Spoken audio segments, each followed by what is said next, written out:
What's up everyone, how are you all? Today we are back with another blazing Naruto story. What if Naruto's monster was Jashin, the god of death? If you enjoyed, then please like, share and do comments. The night was suffocating, darkness obscured any possible sight. It was only Kakashi's inane training that was keeping him from just closing his eyes to see if they were any brighter. He shifted uncomfortably from one foot to the other. The position he and his squad were in at the moment, hidden in a small trench, waiting, wasn't very comfortable.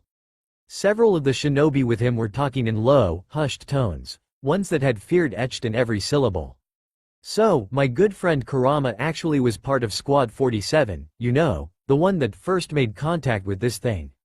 One said. The others simply nodded at this statement. One particularly greenhorn Chunin had particularly wild eyes as he looked back and forth between the three. What do you mean thing? I thought all these attacks were from missing nin? The greenhorn said. The others fixed him with a long look, before Kakashi spoke up. Figures they wouldn't actually tell you why you're out here. No, we're not ambushing missing nin, Kakashi said, as the greenhorn's eyes widened and the others chuckled darkly. What you were told was just a cover story, we didn't want the villagers panicking. The attacks weren't from missing nin, Kakashi said solemnly. One of the brasher ninja there decided to pipe up. Yeah, after all, what man rips off another's head with his bare hands? Another spoke up, or skin you alive. Another spoke, or eat you brain. Kakashi cut them off. No, what we're actually out here for is a different reason. We're here to kill whatever's been doing this. Almost the entire shinobi forces are around here, hidden. When the flares go up, we attack it, Kakashi said. The greenhorn was now very terrified looking, eyes wild like a scared horse's. But what is it? He stuttered out. A monster, was all Kakashi said. 2 hours later, not a thing had changed. The shinobi behind Kakashi just continued to jabber on and on about what they were supposed to kill, their speech mostly about the insane acts that it had committed. Yeah, you'll know it when you see it. My friend, Kurama, can't talk anymore, though he's learned a bit of sign language by now. Poor fellow, he's now in permanente shock. The docs say that first chance he'd get, he'd probably kill himself. The unnamed leader said. Wow, man, that's brutal. What do you think he saw? The guy to his left said. The mont's response was cold. The unspeakable, my friend, the unspeakable. Another spoke up. I heard it's as tall as the Hokage monument, he said in an almost odd voice. The guy beside him sneered. Nah, I heard it's actually a god that fell from the heavens and seeks revenge. That means it can change shape and form, the guy said. The others just looked at him like he was nuts. But before any speech could continue, a bright flash shot up into the sky, eerily illuminating the forest around them. This is it, stick close, don't be stupid and retreat when you're told and you'll live, Kakashi said as his squadron took off to the flare's position. As they neared the epicenter, cries could be heard. Cries of pain, agony and fear, both male and female, were the only things that were heard, aside the rustle of leaves and the sound of wind streaking past their ears. They stopped abruptly at a clearing. Around them, the bodies of fallen comrades, grotesquely mutilated by it, lay astrew. Kakashi forced the bile forming in his stomach back down, as he began to look warily around. Stay close, this fight's not going to be pretty, Kakashi said to the panicking greenhorn. The Chunin simply nodded as his eyes scanned the area around him. A loud rustle was heard, before out of the bushes ran a ninja. A kunoichi, with dark brown hair, and a scar on her left eye. She was cradling her left arm, which was bleeding badly. She came stumbling towards Kakashi, who was nearest, and began to mumble incoherent words. They're coming, death, she said, before she collapsed in a heap before him. Kakashi examined her and found she was somehow alive, if in bad shape. But he got very worried when total silence descended upon his squad. Standing up, he saw why. It was there. Kakashi was surprised. Despite all the stories, it was actually not all that big. In fact, it was just a bit under his height. It was humanoid, only extremely thin. Features couldn't be made out under the moonlight, but it held the air of menace that no shinobi or warrior on earth could hold. No one moved as it slowly trudged forwards. Crunching could be heard as it walked like any man towards the squad. It stopped several feet from a large patch of them, and simply eyed them, scanning over all of them. A Chunin spooked. With a loud battle cry, He ran forwards with only training acquired by years of hard work, and drew kunai, preparing to attack it. In a blur of movement, the shinobi fell. His torso missing a large chunk, he fell to the floor with a splat. This was the trigger that sent Kakashi's men into a frenzy. Some attacked out of fear, others turned tail and tried to escape. The greenhorn heeded Kakashi's words and stuck close, and for it, he, along with the woman, lived. The rest weren't so lucky. Blood fell like rain as the death was dealt. Kunai that were thrown carrying towards the figure were sent flying away by a brief streak of light that contacted with them a meter away from it. Shinobi were cut down and torn to shreds by the same entity. Men, women, ninja were swatted down like flies. There were no survivors as it seemed to attack with speed and strength that rivaled none other. Then, the moonlight caught on its form. This drove all their wilder, fear now the only thing apparent in all but the most battle-hardened shinobi. It wasn't human. It was like a mock skeleton, its upper body a large plate of bony mass attached to a spinal column. Its head was skull-like, razor-sharp teeth in its maw. Covering its eyes and most of its head was a blood-red bandana. Over its legs were baggy, ripped jeans, which struck Kakashi as odd, a large skull belt buckle on them. "Dieth!" it hissed out, turning its head this way and that, as though it could see them. Kakashi barely registered the blow to his chest before he was sent skidding across the clearing, dragging the woman with him. He looked as the monster, in midair, seemed to draw a scythe out of nowhere. Fitting, thought Kakashi, I die at the hands of a monster that impersonates death itself. Kakashi closed his eyes and waited for death. It never came. He cracked an eye open and locked eyes with the visage of the blade mere inches from his nose. The monster's face was peering over its shoulder, looking at something unforeseen. Then Kakashi heard it. Thud, thud, thud, thud. At the last one, the form of a very infamous toad slammed into the clearing. From atop, a form with blonde hair, blue eyes, and a white coat embroidered with flames at its hem. Kakashi's sensei, the fourth Hokage, Kazama Arashi had arrived, shooting along in a run that was far above any shinobi. Carrying in his arms a bundle, he made his way in a breakneck speeds towards the offending monster. There was no time to react as it was sent flying away, Arashi's fist held forwards. Kakashi's face was that of astonishment. He was alive. The woman that lay beside him breathed in and out, long labored breaths hacking out of her lungs. "Kakashi, are you all right?" he asked over his shoulder. Kakashi felt a little sheepish, but shoved the feelings aside. "Yes, but that thing there is going to have a say in it." Kakashi replied. The Kazama simply shrugged. "Take this, I will need it very soon," Arashi said as he handed the bundle to Kakashi. Kakashi was surprised to find that the bundle was warm, and moving the blanket away, his eyes widened. It was a baby. Small, with a small tuft of hair on its scalp. Why had his teacher brought a child to this battlefield? "Sensei?" he asked, words failing him. Arashi just kept looking around, waiting for the monster to appear. He didn't have to wait long. From above, it descended, and with speed beyond that of a human, swung the scythe that had materialized out of nowhere. Arashi managed to hold it at bay, using skills only the current Hokage could possess. He wasn't a prodigy for nothing. Gamabunta, the toad that he had traveled in on, watched with severe concern. To think, something as small as a human could cause such sheer devastation. If Gamabunta could have, he would have just stepped on the thing, but there were still too many shinobi close by. Arashi parried a large swing. The thing just didn't let up, it simply continued to attack him, one shot after another. It was time to pull out the big guns. A sharp punch at its face, and the monster was sent spinning away, landing in a heap on the ground. A few of his braver troops gave a cheer at this.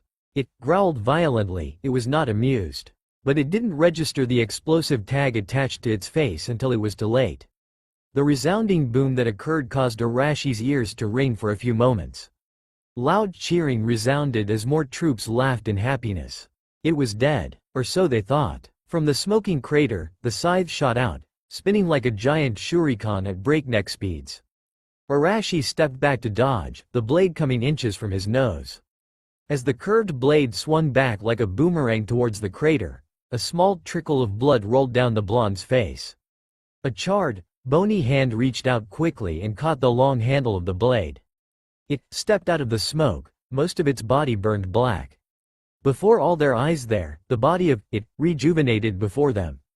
Black turned back to chalky white, the bandana on its face turned back to its original color, and the broken teeth grew back.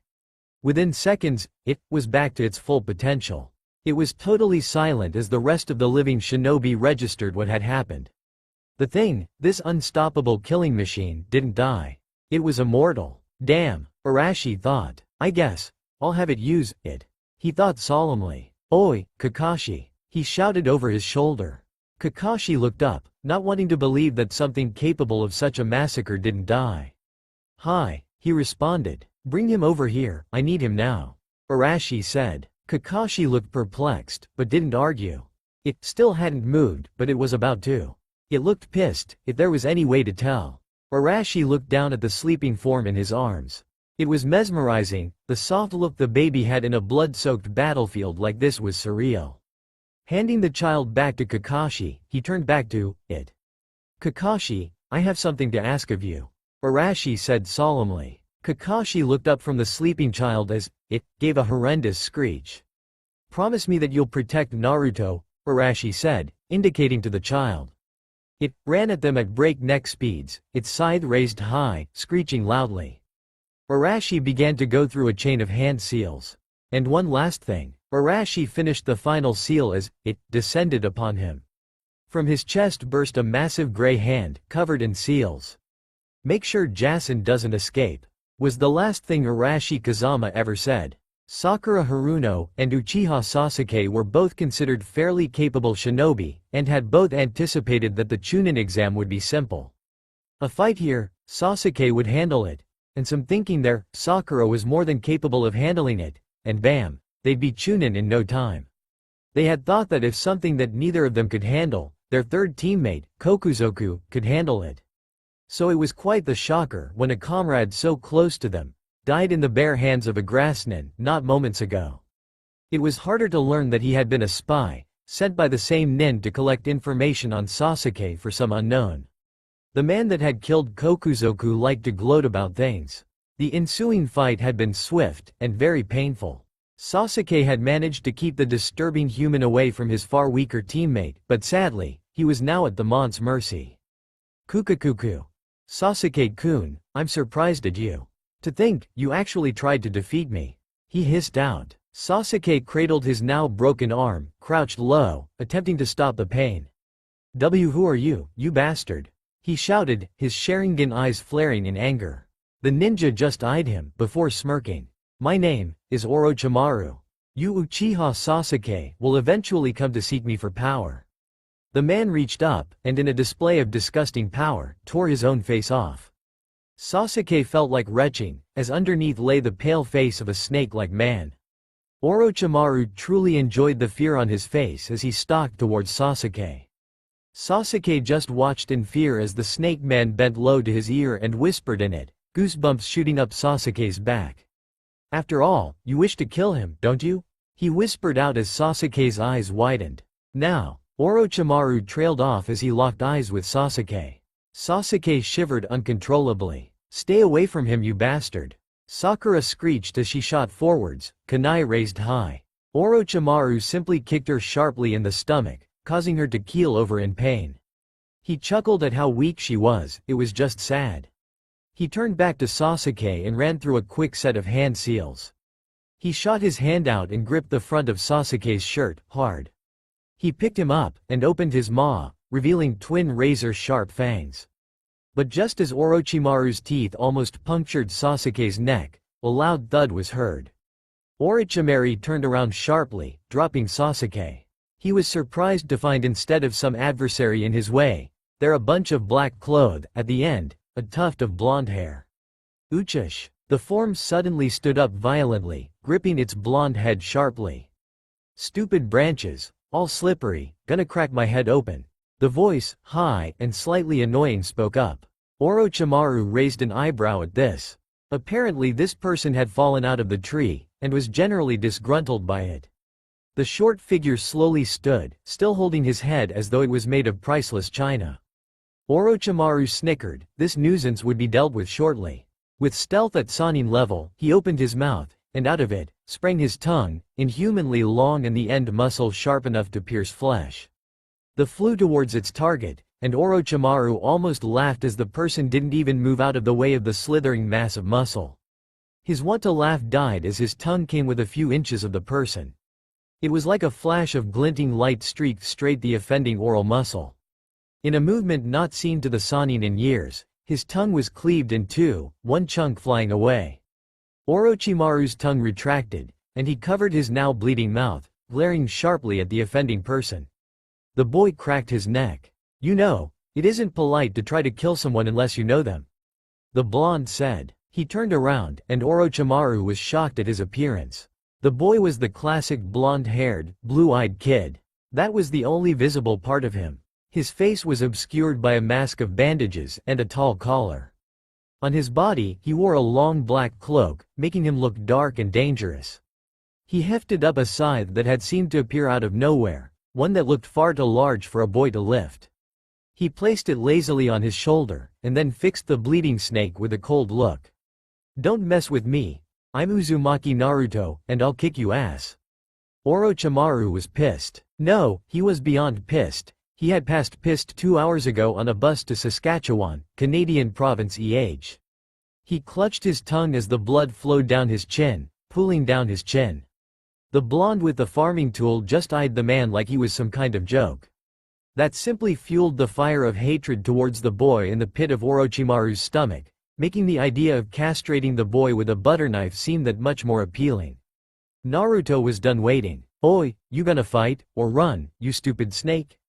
he said loudly, eyes narrowing at the pale man impersonating a boy. Orochimaru was now officially pissed.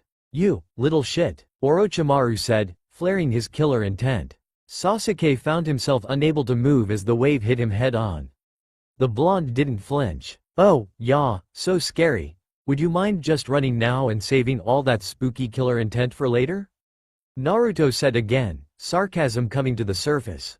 Orochimaru decided then and there, no mercy.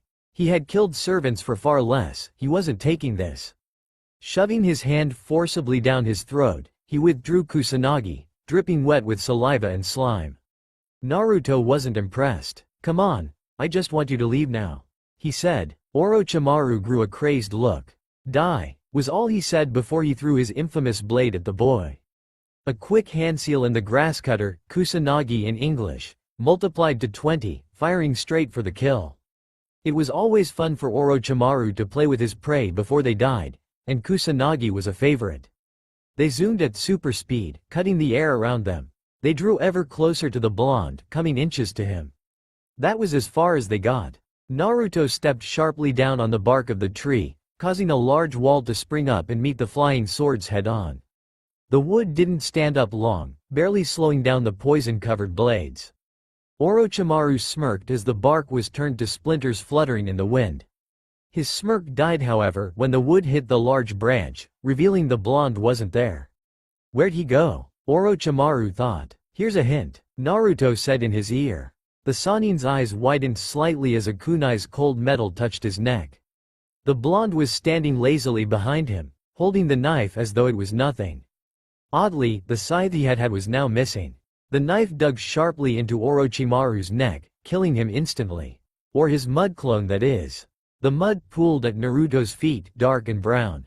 Orochimaru seemingly materialized out of nowhere, walking calmly, hiding his sheer of hatred of the child. But he was in for a shocker. "Damn it, my new sandals. Crap, now I gotta go all the way back to Waterfall Country. Well, this is just perfect. Stupid Dido Bunchin. Messing them up like this." Naruto cursed to himself, seemingly lost in his own little world. Orochimaru had the decency to look a little offended at the sheer fact he had been blown off by sandals, but moved that aside. "Maybe I can clean them off or some," Naruto said, before the 20 Kusanagi from before impaled him. Orochimaru smirked as he watched all the blades run through and through Naruto. The blonde was dead. Quickly dispelling the clones, the Sannin walked over to the body of the blonde. He got a shock though when the body didn't fall.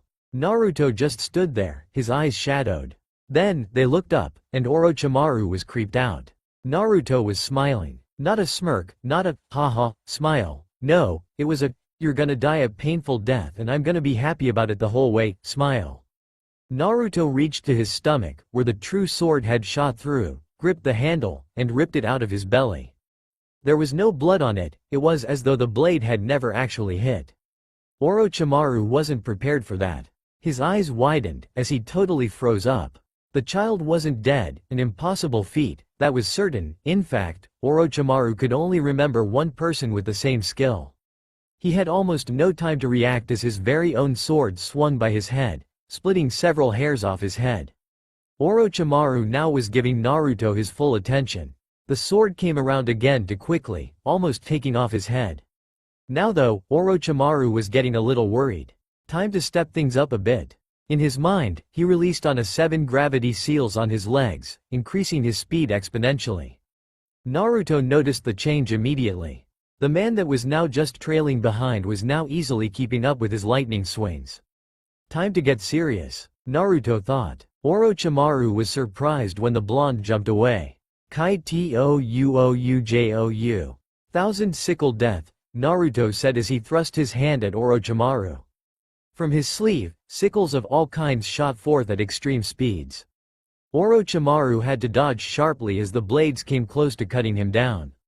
A quick Kawarime and Orochimaru was farther away, observing the damage dealt by Naruto. The forest was covered in his handiwork, the sharp objects embedded in pretty much everything. Sasuke stared ahead, astonished at sheer devastation of the jutsu taking hold.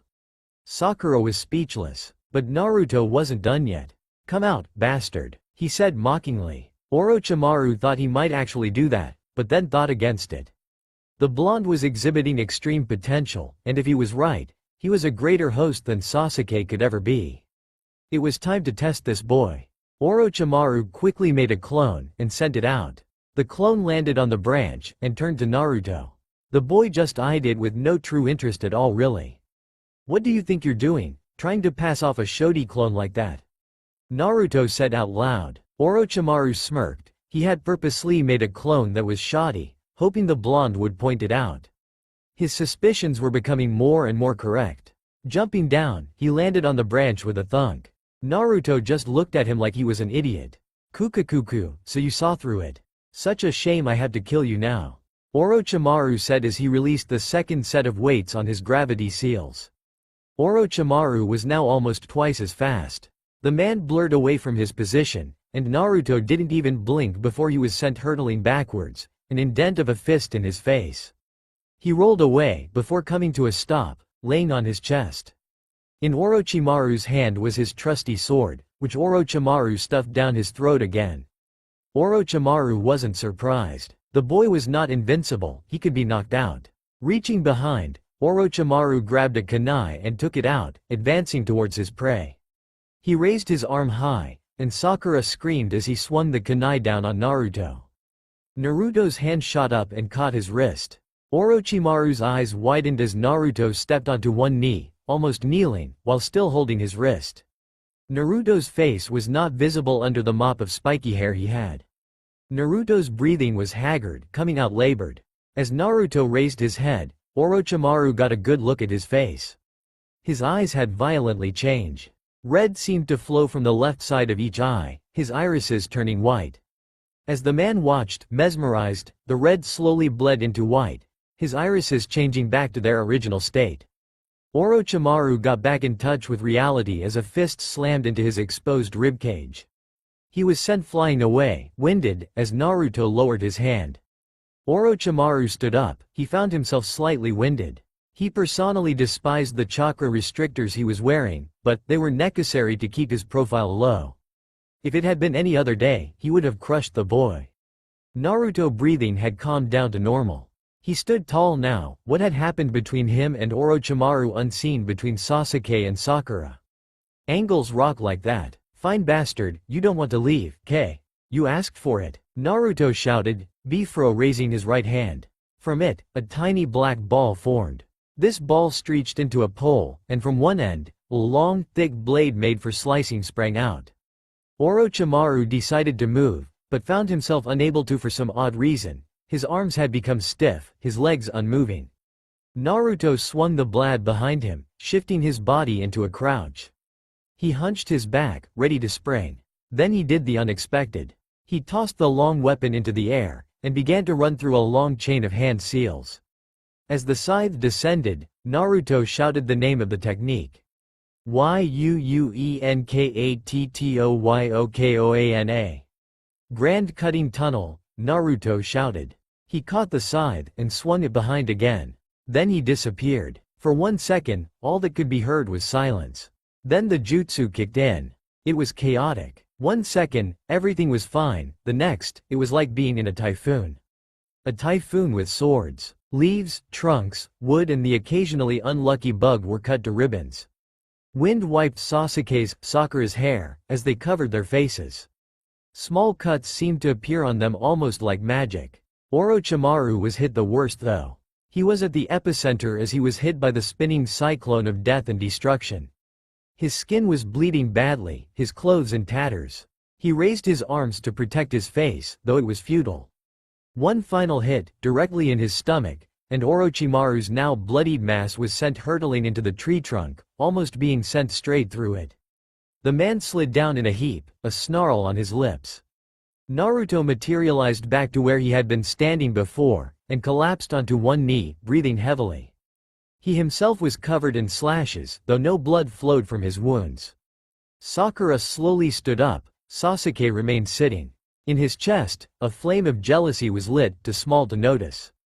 Orochimaru was not dead. In fact, he was fairly alright. He'd live, although he would have to fight another day. But, before he left, he stood up slowly, the life-giving liquid that kept him alive flowing out of his wounds. Naruto was still breathing heavily, his body clearly suffering from chakra exhaustion.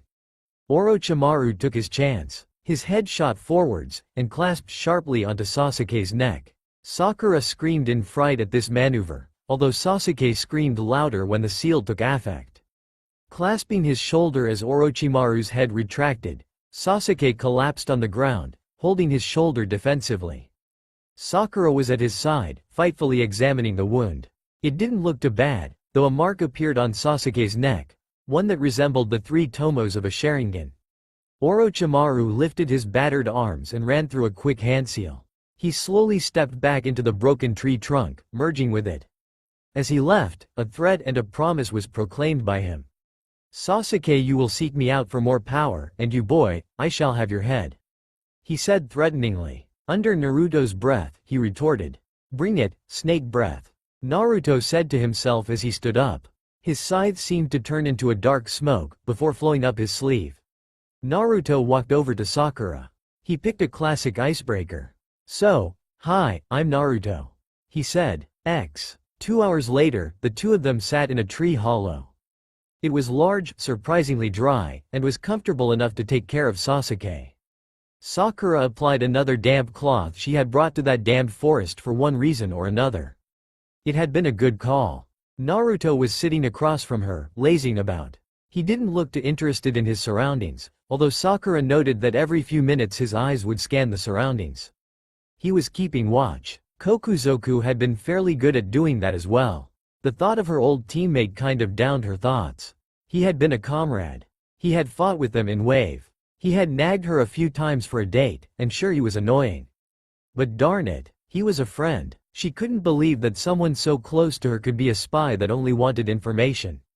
A stray tear ran down her cheeks. Naruto didn't seem to notice. She looked over at the walking enigma. What had he been doing in the forest in the first place? He had no teammates, nor did he have a headband. Though Sakura had to admit, he had some really cool jutsu. That tunnely thing had been fairly over the top though, some of those cuts smarted. She eyed the boy, who was currently poking a slug with a stick.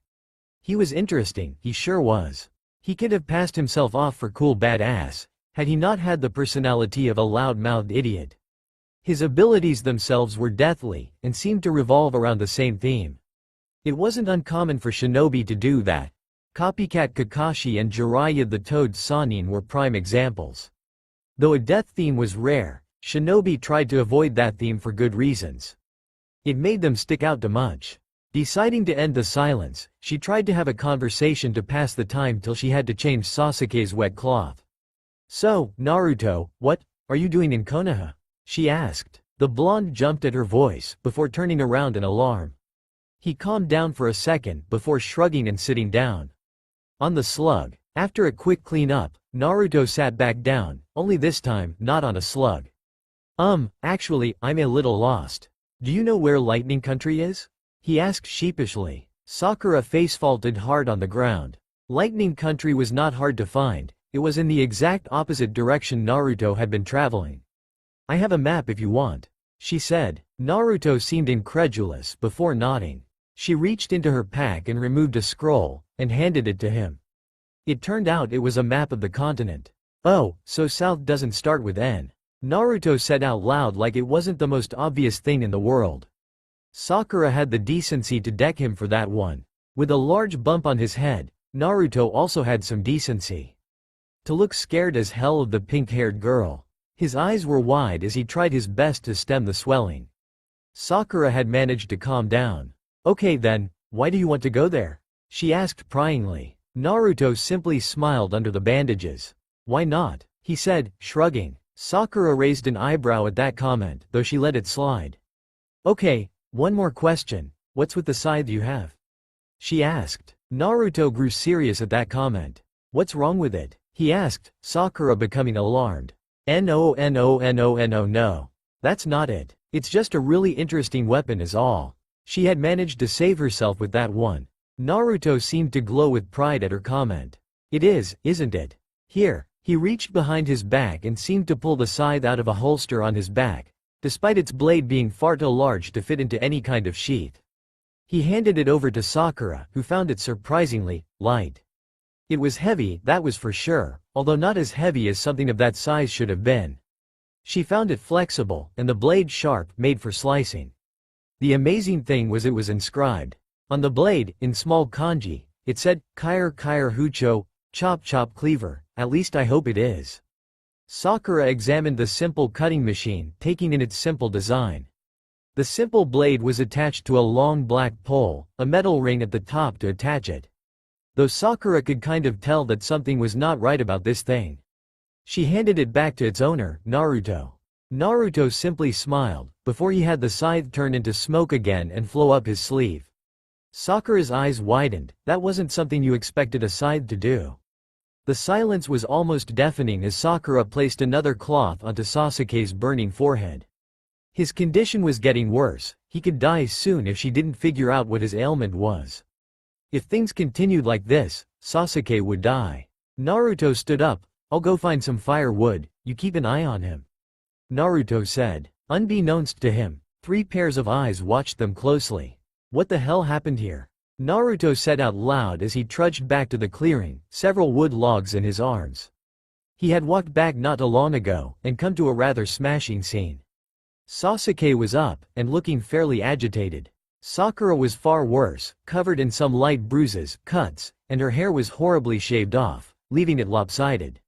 Naruto took note to the small force of shinobi around, all of them Naruto was unfamiliar with.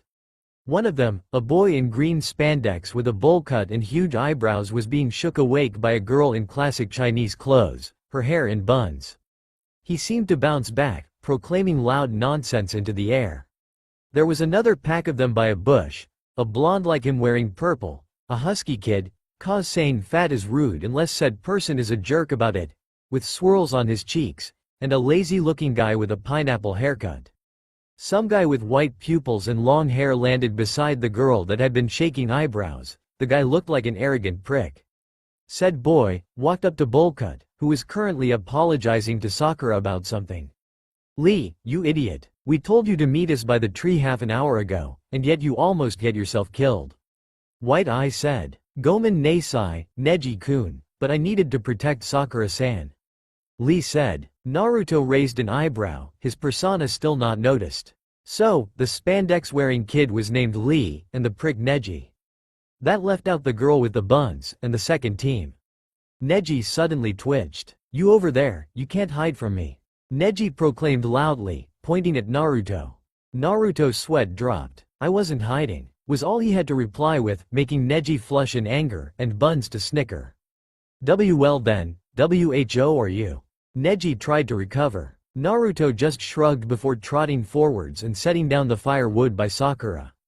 Sakura fielded this question. "This is Naruto," she said, indicating to said blonde, who was currently poking a fly with a stick. "He saved me and Sasuke a little back from this insane snake guy." She trailed off. It was Lee that continued the game of 20 questions.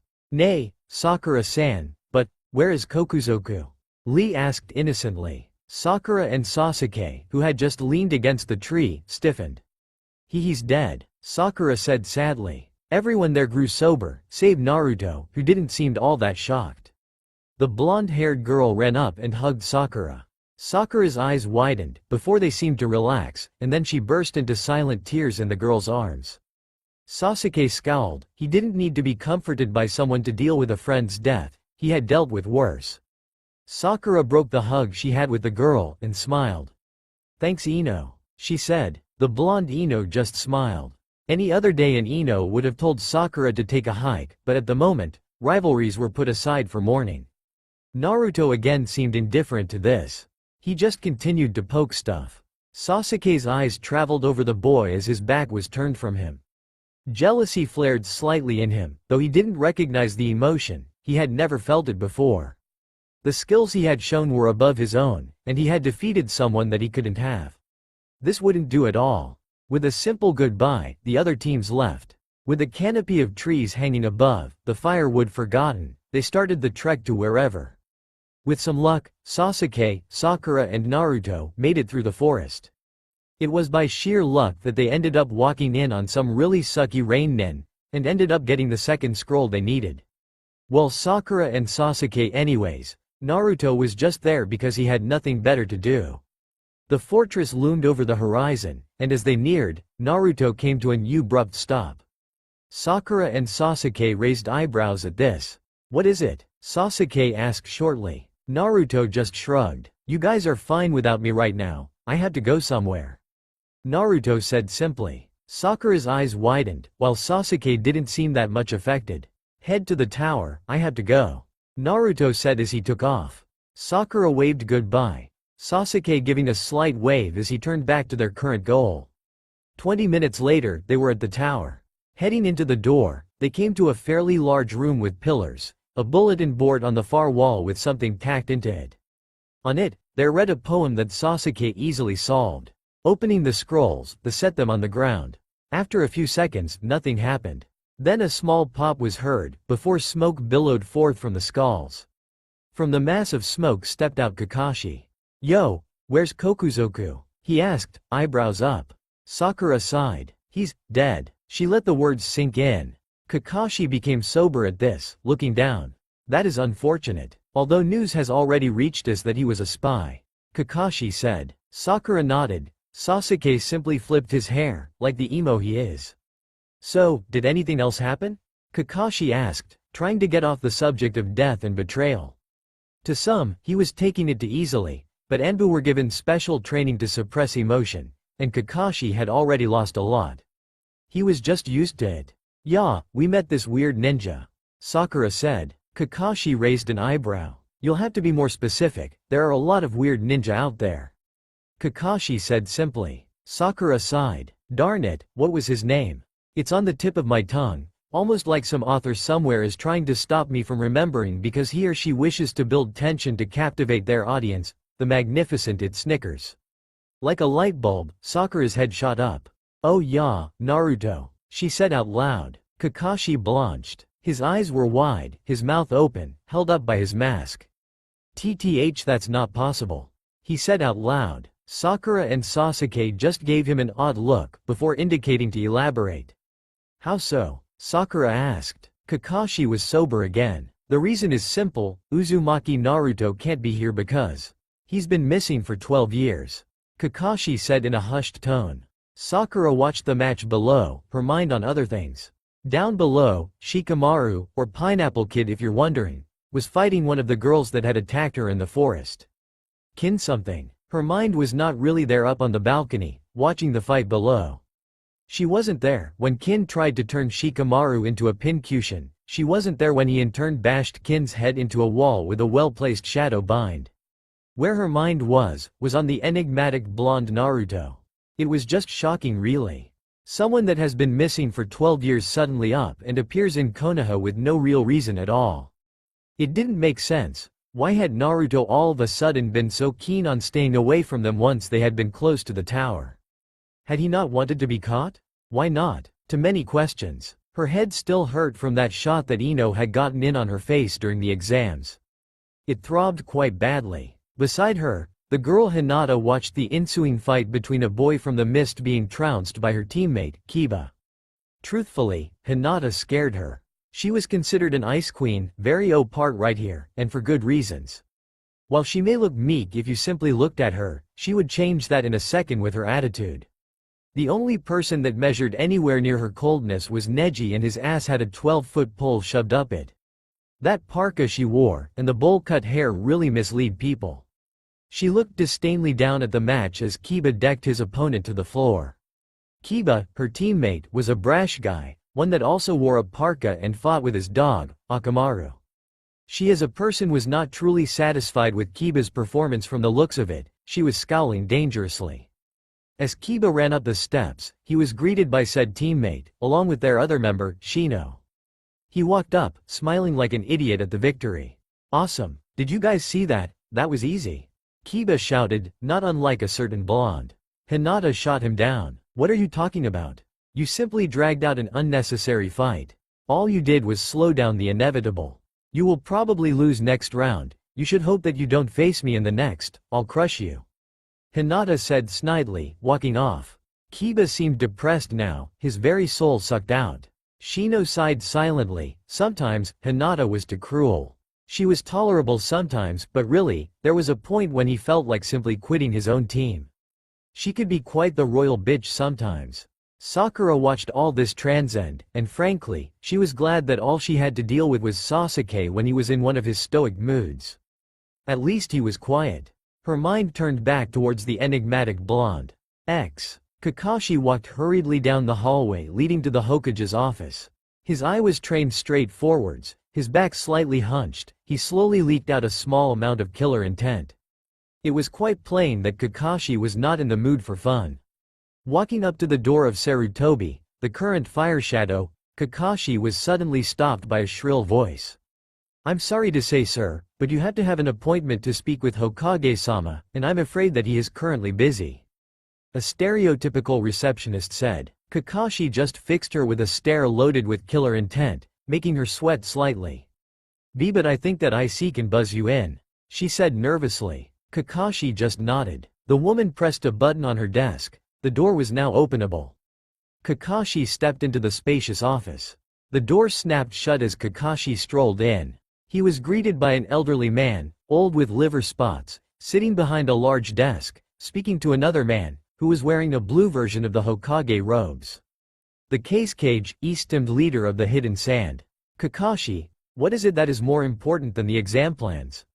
Sarutobi said, annoyed that one of his best Junin had to barge in at such a crucial moment. "Hi, Hokage-sama, but there is news that I must address," Kakashi said sternly. "News that can't wait?" the fire shadow said, crossing his fingers together and propping them up against his face. "Yes, actually, apparently, Orochimaru was in the testing area and," Kakashi said. "I am well aware of that, Kakashi. As of 4 hours ago I knew this. Now if you don't have anything new for me, then please leave," the man said. "Naruto was there as well," Kakashi said in a low voice. The Hokage froze, his eyes wide in shock. "What do you mean, Naruto was there as well?" The cage piped in, his eyes scanning the two suspiciously. "I'm afraid that I will have to ask you to leave, Cage-sama. This news is sadly in dire need of assessment," the Hokage said like a businessman.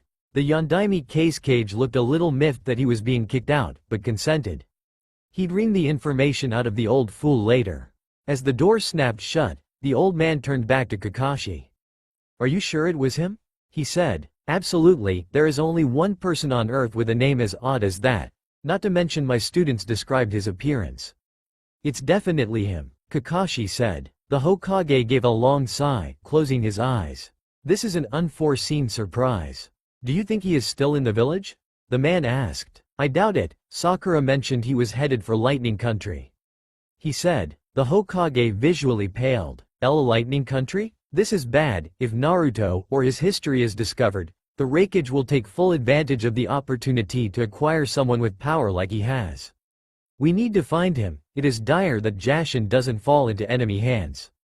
The man said softly. Kakashi nodded. What if he has already made it outside borders?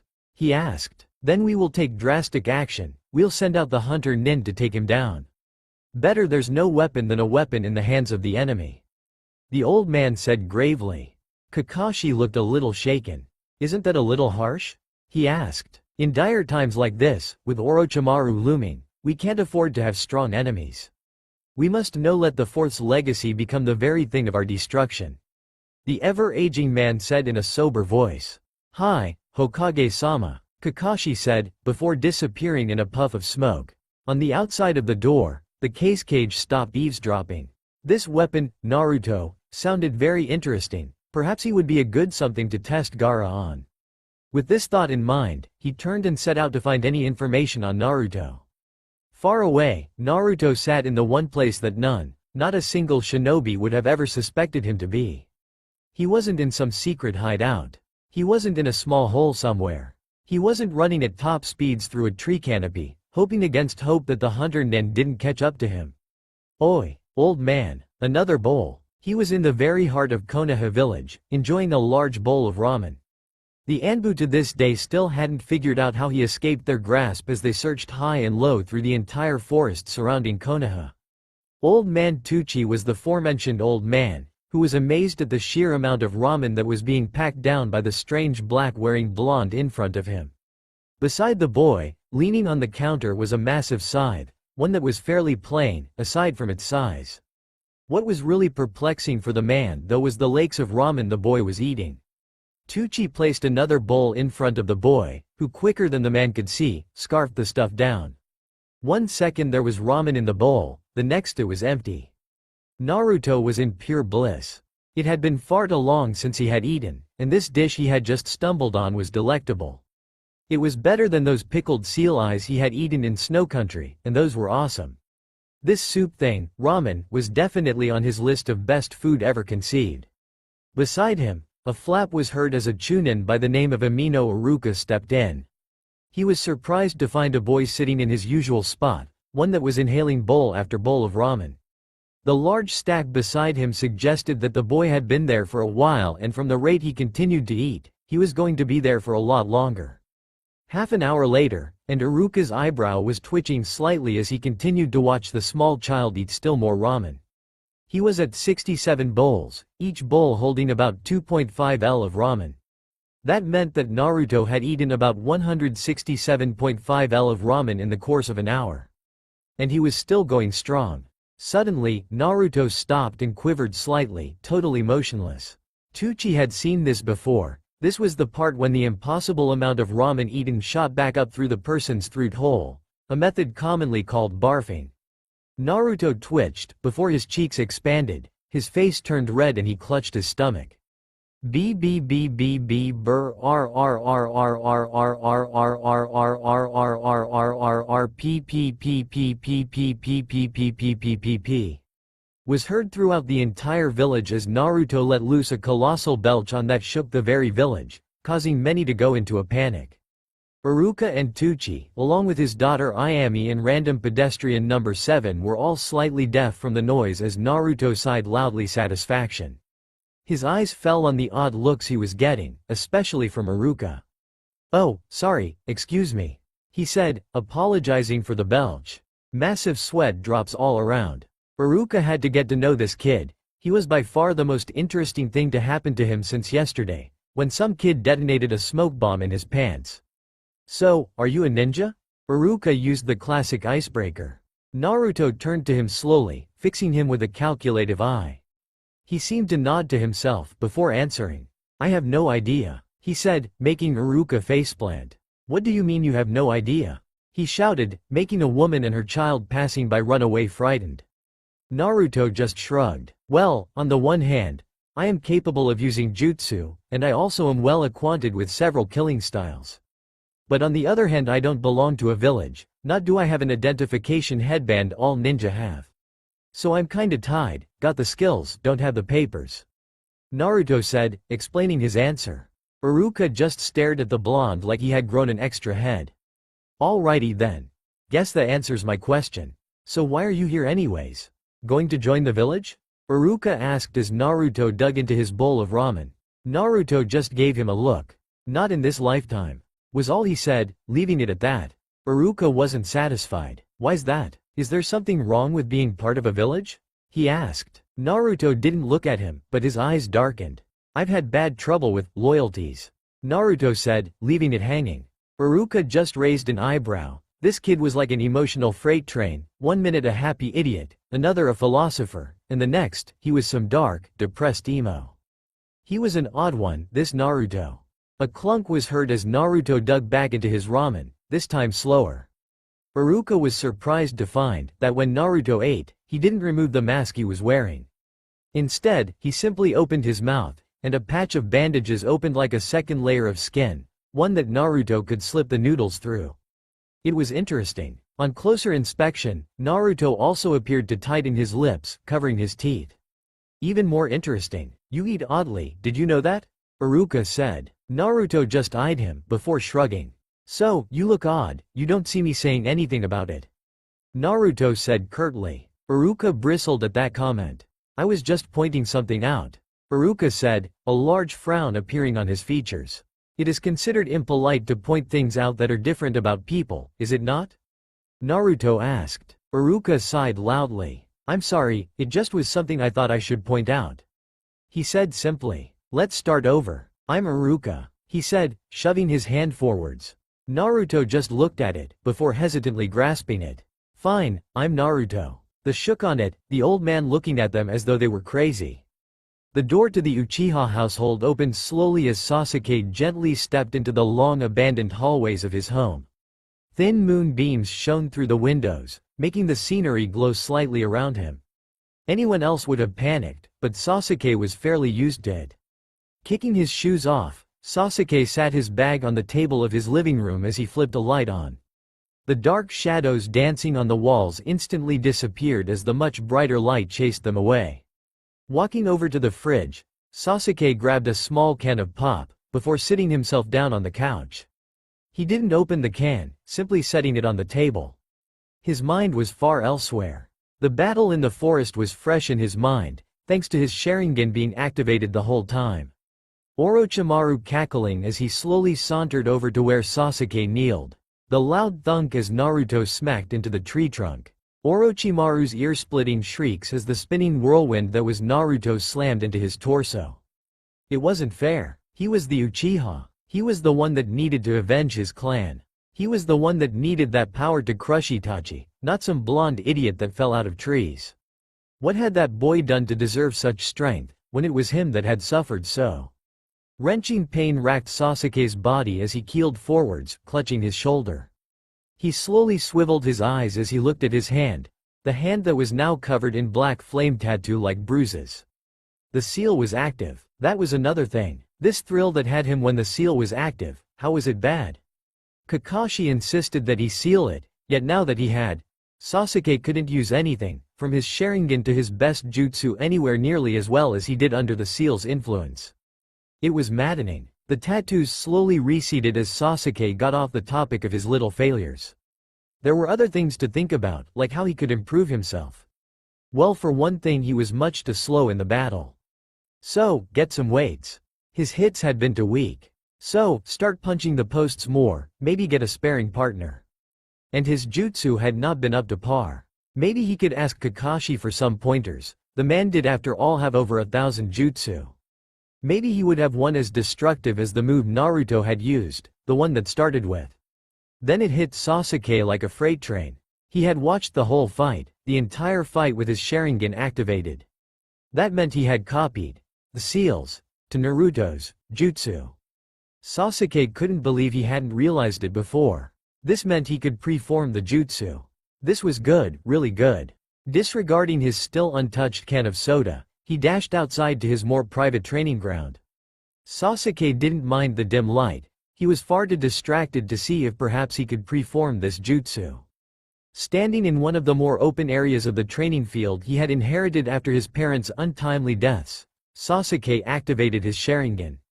The memory of Naruto's battle with Orochimaru replayed in Sasuke's head as he concentrated all his might into the memory of the hand seals Naruto ran through before Naruto activated the jutsu. Sasuke opened his eyes before beginning the hand signs. Going through the set quickly, Sasuke ended in the final seal, before sending out a large jolt of chakra. This is it, he thought to himself. Boy was it ever. Almost too fast to see, Sasuke screwed up. His feet shot forwards from under him, sending his head slamming into the hard dirt floor. Sasuke saw stars as he tried to regain his bearings and figure out what the hell had just happened. Okay, he was now on his back instead of standing at a 90-degree angle. That he knew. Obviously he hadn't screwed up, it was the jutsu, so Sasuke stood back up and ran through the same hand seals again. And the same thing happened, again. The next day, as Sasuke strolled up to Kakashi for the day's training that would commence, Kakashi gave him an odd look. Probably because the duck-ass part of his hair was now flat, making him look a lot more like his older brother. Great. About that same time, the cage silently stepped through the door that led to the small hotel that his children were staying in. He himself was in a much larger one far away. Walking past Temari and Kankuro, whom refused to acknowledge his existence, he still silently walked up to a door that held his third child. In his opinion, his greatest failure. He didn't bother to knock, as he cracked the door open, peering into the dark room. There were no lights on, the windows were shut tight, letting no light get in, creating an artificial night. On the bed was silhouetted the form of a boy that was his third child. Gaara. His features were not visible, only his piercing aqua eyes, lifeless like a corpse, caught him in a massive amount of killer intent. What is it? He said, a long, low drone, void of any emotion. The cage was unfazed. I have some information for you, if you are willing to listen. The man said. Gaara appeared unfazed. What could you possibly tell me that would make me care in any way that you're talking to me? He asked again, still no emotion. Simple, I may have found another like you. I don't know everything, but it appears that the Hokage is hiding something. The cage said. Gaara was silent. The only indication that he was at all affected was that he had narrowed his eyes. I see, leave then. Gaara said. The cage only nodded slightly. He wasn't stupid enough to believe that he could outright kill the weapon he had created. Closing the door with a snap, the Yondaime cage left the boy. Gaara sat alone, staring off into space, not really looking. In the back of his mind, a voice whispered. Rip. Tear. Gnash. Kill. That is what we shall do, my child. The voice said, making Gaara smile maniacally. He was a good boy, he would listen to mother. Besides, whoever this person was, he would enjoy hunting them. The Sandaime was often considered a bit of a wise man. Intelligent, full of experience, and well tested in the trials of life. Some of his higher fans would say that the only thing that could aggravate him was an enemy village attacking. They were sadly wrong about this. There were 3 things that bothered the esteemed shadow of Konohagakure, aside from someone invading his village. 1. Almost inhuman amounts of paperwork with a short deadline. Too bad Minato had died. The 4th would have been the one doing that, not him. 2. People walking in on him when he was at a particularly good part of Icha. And 3. The Ninja Council. Probably the largest collection of political windbags to ever set foot in his village. Sighing heavily as the debate about where they should erect the new statue of the Nidaime dragged on, he dreaded when he had to bring up the little fact that Naruto was apparently alive. So, it's settled then, we'll erect it in town square then, along with the other statues of the Sandaime and the Shoden Hokage. One particularly fat man said as if it wasn't the most obvious thing. Another woman, aged and wrinkled, stood up as he sat down. Now then, if that is all, this meeting is adjourned. She said, turning to the Sandaime to dismiss them. To her surprise, however, he just sucked on his pipe, blew out some smoke and sighed heavily. His eyes were shadowed by the ceremonial hat he wore, giving a foreboding presence. Sandaime-sama? The woman inquired faintly, while some of the more restless members squirmed in their chairs. The Oji-san simple kept sucking on his pipe, before setting it down. I actually have some news that needs the council's attention, he said, knowing full well he would regret telling them this. The air about them seemed to shift to a tenser state, one that made the Sandame even more uncomfortable. And what would that information be, Sarutobi? An almost ancient woman asked beside him. His former teammate and childhood friend, Kaharu Utatane. Sarutobi blew another puff of smoke from his pipe, still somber as ever. Well, as you know, Orochimaru was recently seen inside the Forest of Death, and managed to place a cursed seal on Uchiha Sasuke. The Sandame said as he blew a smoke ring. The council simply shifted around, their anxiety rising. Orochimaru was never a good omen in their eyes. We are well aware of that, Sandame-sama. We have already increased our security policy because of this. A younger member of the council said. Sarutobi just nodded. Well, there is a small piece of information that has been withheld from you. At least until I myself could verify this piece of information. The third coughed out as he took another puff of his tobacco. The council members seemed to grow a little aggravated at this. The younger member stood up, his eyes boring into him. And why, pray tell, was this information withheld from us? The very thing that keeps Konoha running. He said, pointing his finger at him accusingly as other members nodded in agreement. Because, according to the information, I know I'm going to regret this. Naruto Uzumaki is alive and well. He finished. The effect was instant. The usually level-headed council was in uproar. What do you mean he's alive? One of the older members shouted. This man, in his later 30s, had been a member of a squad that was sent to kill Jashin, his missing right leg proof of that. While the council had been anxious before, now they were full-blown terrified. You mean to tell us that thing is within the village? Why haven't you sent the armies? The Anbu? Hell, our entire shinobi force after him? A younger woman shouted, her left arm missing. She had also been on that mission. The Sandame sighed heavily as the council began to grow more violent. Enough, he suddenly shouted, blasting a massive amount of killer intent at them, freezing them in place. This is why I withheld this information from you all. I have already dispatched a large amount of shinobi to track him down. There is no possible way that a 12-year-old could avoid a whole squadron of our best Anbu and Junin, so if they don't find him, then he isn't actually alive. The elder shinobi finished. The council seemed to calm down at his words, the killer intent finally wearing off. Now then, this meeting is adjourned. The fire shadow finished as he trekked out. The members slowly filed out, talking in hushed voices, most likely about the information that had just been told to them. It was among all this talking, that an elder by the name of Danzo began to hatch a plan. Move it, kid, two Anbu said as they rushed past a small boy in their way. Important Konoha business, the other shouted over his shoulder. Turning back to his partner, they both nodded and picked up speed. This Naruto kid wouldn't escape them, even though they were about a day late for the search. Back behind them, the small boy huffed as he stood up in his black cloak, his blonde hair ruffled slightly by their sudden rush by. Stupid ninja, always rush with them, can't even let a poor guy like me freakin' walk in peace.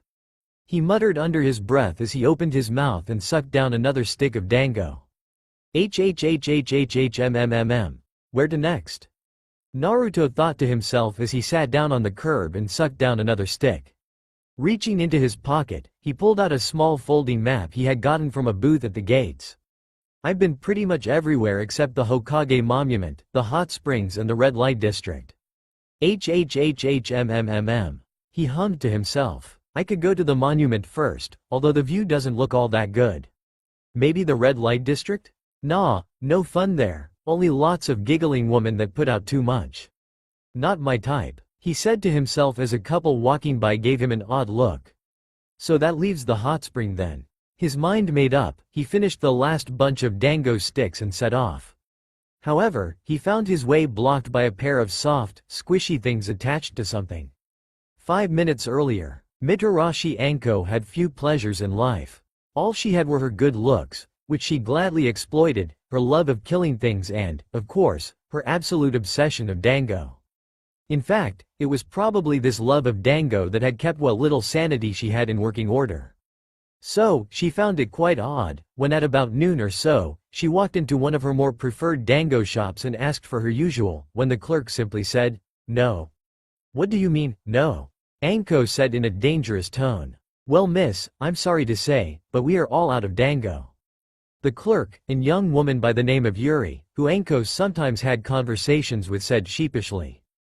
Anko wasn't pleased. Then make some more, she shouted indignantly. The woman looked a little surprised. I apologize, but we're also out of materials, you see. A young man came in here not long ago and ate almost our entire stock, you see. We won't be able to restock for at least a week, she said. Anko steamed before she got a devilish idea. Striking her most seductive pose, Anko asked with a heavy blush on her face, "But I need my dango, Yuri-chan. Isn't there anything at all I could give you to let me have just one stick?" Anko whispered in a small voice. Yuri blushed crimson at what she was implying, tapping her 2 index fingers together. If you're wondering, yes, Yuri is a lesbian. And no, Anko isn't, she just really wants her dango. Jigomen, Anko-chan, but I'm afraid there's nothing I can do about it. I'd gladly take up your offer, however, if you're not busy tonight. Yuri trailed off. Anko, however, had plans. I apologize, Yuri-chan, but I gotta go find that kid you mentioned and castrate him. Could you please tell me where he went? Anko asked, quickly changing the subject. Yuri cursed in the back of her mind. Anko had escaped her advances yet again.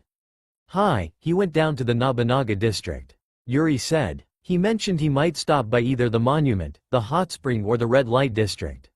He was really odd, that one, he looked only 12. Yuri trailed off. Anko smiled and took off, calling over her shoulder, "Arigato, Yuri-chan." Yuri just sat there and waved, still cursing her luck with women. Anko speedwalked along the Nobunaga district, turning her head left and right, trying to spot the kid. She had contemplated going back and asking Yuri what he looked like, but thought better of it. She always got an uneasy feeling around Yuri, probably because half the time they talked, she was staring at her chest. Quite indecent, really. Naruto stepped backwards, and to his surprise the something he had walked into was a woman. Quite beautiful, he could note. My apologizes, I wasn't watching where I was going, and I seem to have walked into a flower. Although, with his face stuffed full of dango, it sounded something like, aha, ma a failize, if wasif wafing werf I waf going. A phi seemed tof wolft info a floofer. Which didn't sound anywhere as cool as he had intended for it to sound. Anko, however, didn't really notice his speech impediment, instead her attention was on his face, or more importantly, the fact that he had about 8 sticks of dango stuffed in it. This was the kid she'd been looking for, the boy she was going to hurt 10 times harder for even trying to touch her chest, despite it being an accident. Well, I've been looking for you, young man, she said as she reached inside her trench coat. Naruto nodded as he swallowed down the dango and spat out the sticks. Really, for what? He asked again. Anko just smiled insanely. Well, are you sure we can't talk about this like rational people? Naruto asked as a kunai whizzed past the top of his head. Nope, Anko replied, taking aim at the now upside down and tied up Naruto. Said child was getting worried, her aim was improving, and the glint in her eye said she was going to aim for another, more sensitive place soon.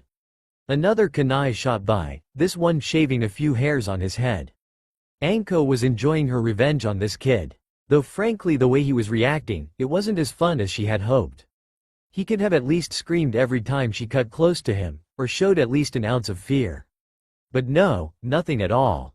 Naruto on the other hand was barely paying attention to her actions, only one thing really on it. What the hell is this about?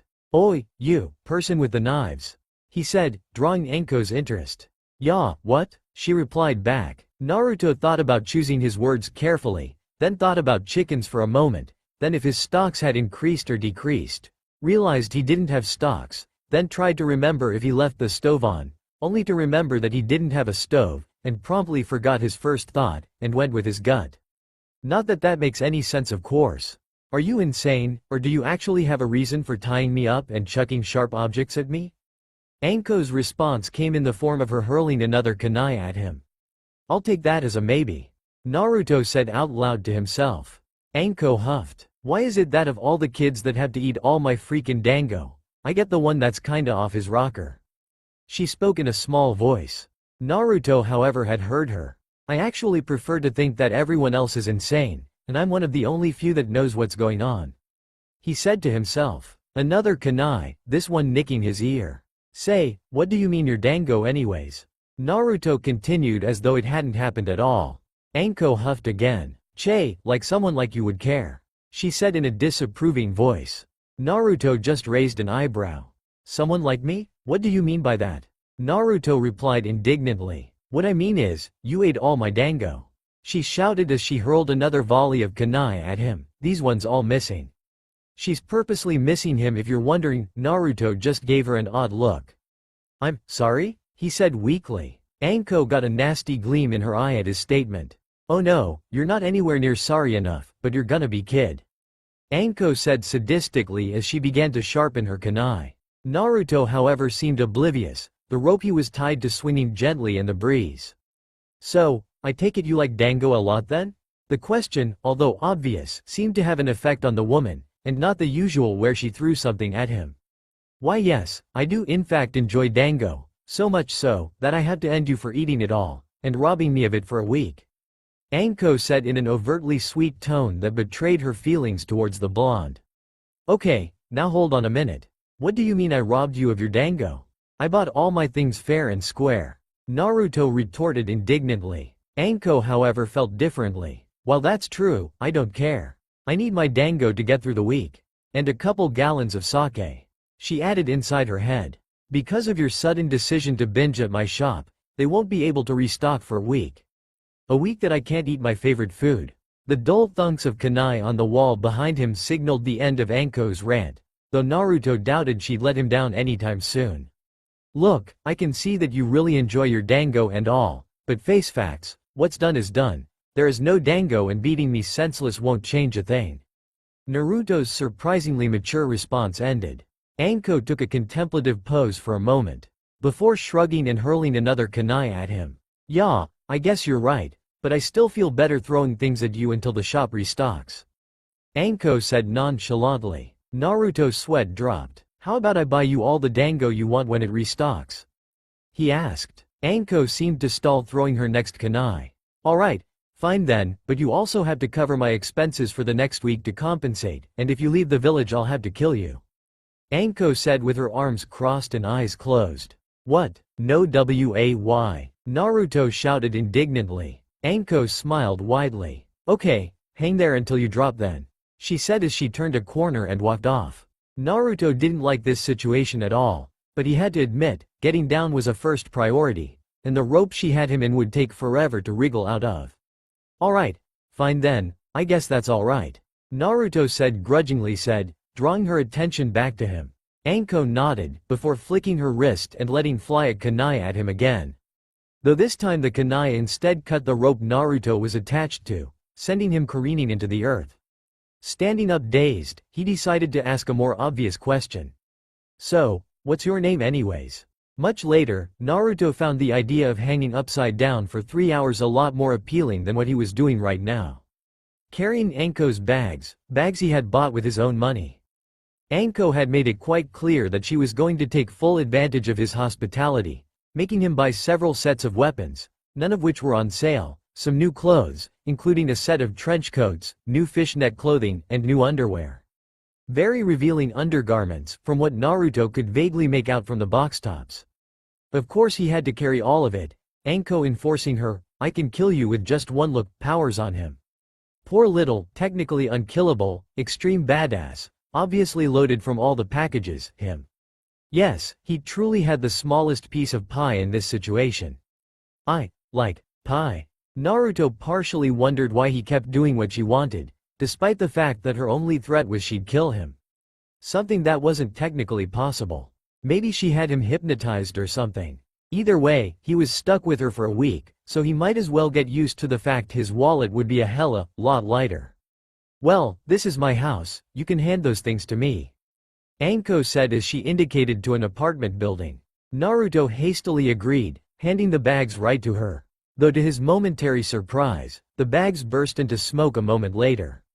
Anko grinned like a cat that had just eaten a canary as she curled up the summoning scroll she had put all the things in. Naruto looked wide-eyed at her, his fists twitching violently. She didn't actually need me to carry them, he thought to himself, not quite believing what she had done. Anko however acted as though she hadn't noticed. Well, I'll see you tomorrow. I should have a list next time, so bring some extra cash, you runt. She said happily as she bounded up the stairs that led to the apartment doors. All Naruto got out was, "Ooh?" before she was inside with a snap. Naruto stood there in silence for a moment, before falling to his knees and raising his hands in the air. Why? Why God, why? Before pounding his fists into the cement. He needed something to take his mind off his current predicament, something that was soothing. Then his memory jogged. The hot spring. He shouted in glee, bounding off at high speeds. Needless to say, several locals were rather freaked out by this display.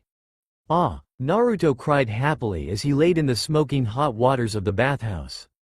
To hide his face, he had wrapped a towel around it, as to hide his identity for no particular reason. The water felt really good, he thought, especially after being pushed into such a position like this. Naruto smiled widely behind the towel as he lay back. This was exactly what he needed, an empty, warm bath, with nothing, not a thing to interrupt his me time. Sadly, however, Naruto ran into a slight problem. As he closed his eyes to shut out any possible distraction from his temporary relaxation, he heard it. A giggle. The giggle of someone peeking.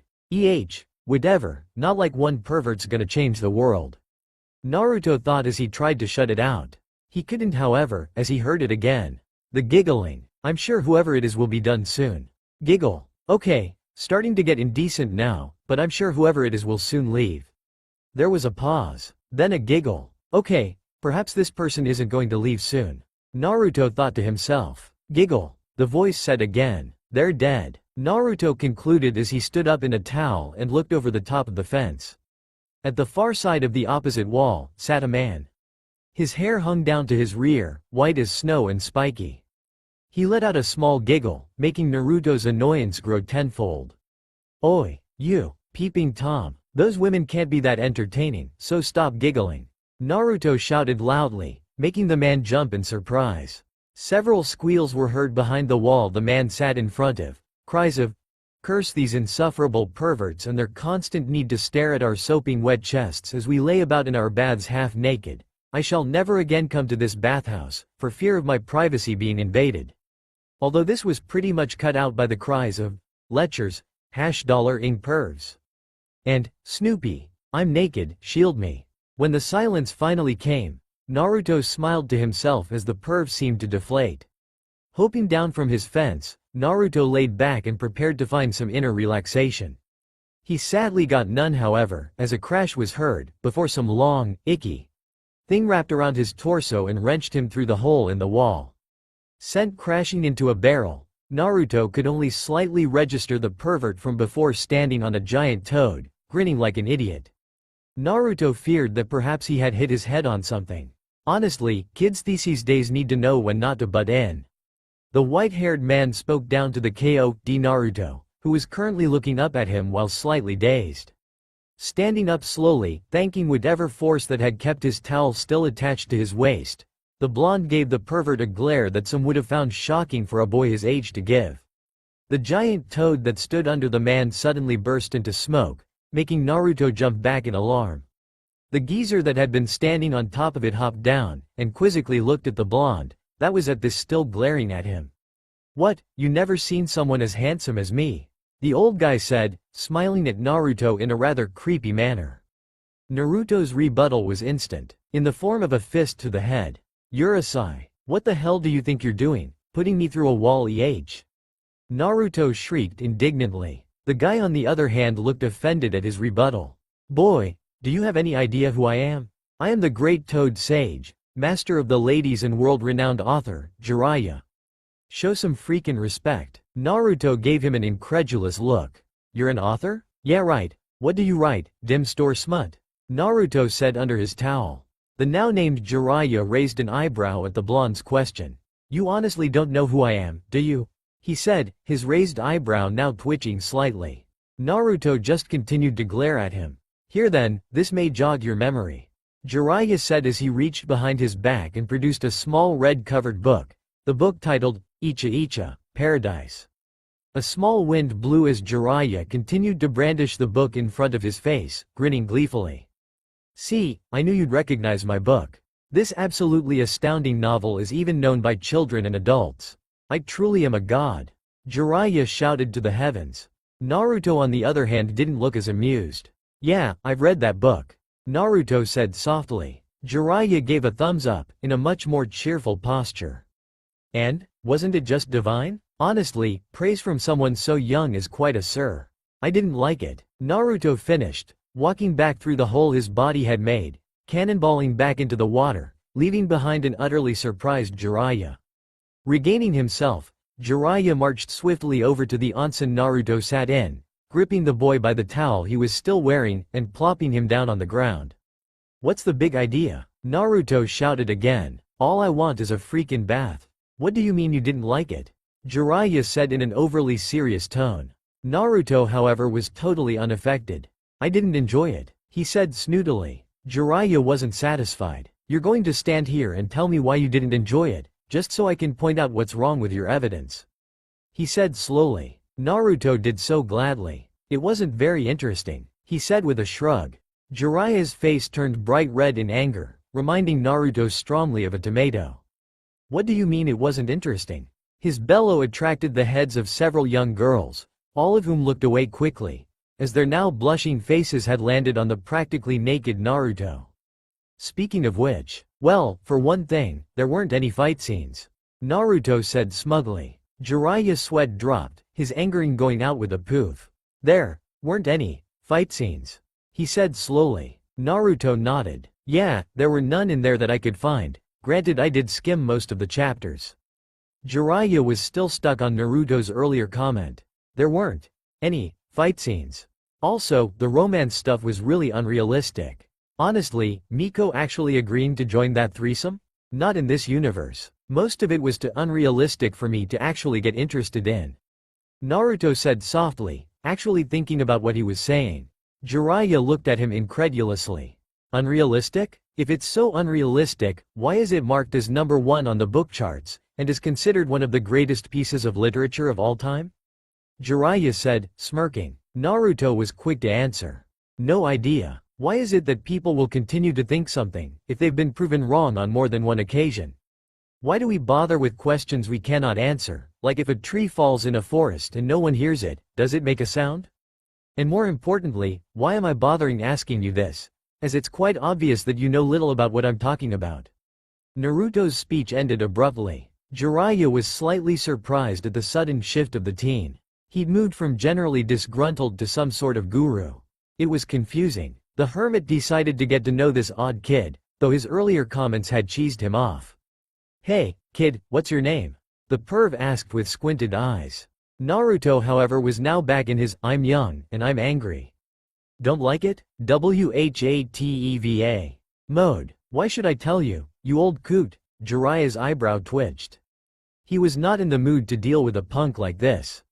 Fine then, you little brat, I have places to be anyways, Jiraiya said huffily, walking off, his head held high as though he was a cane. Naruto just stood there confused for a moment, before shrugging and hightailing back to the still steaming waters of the hot spring.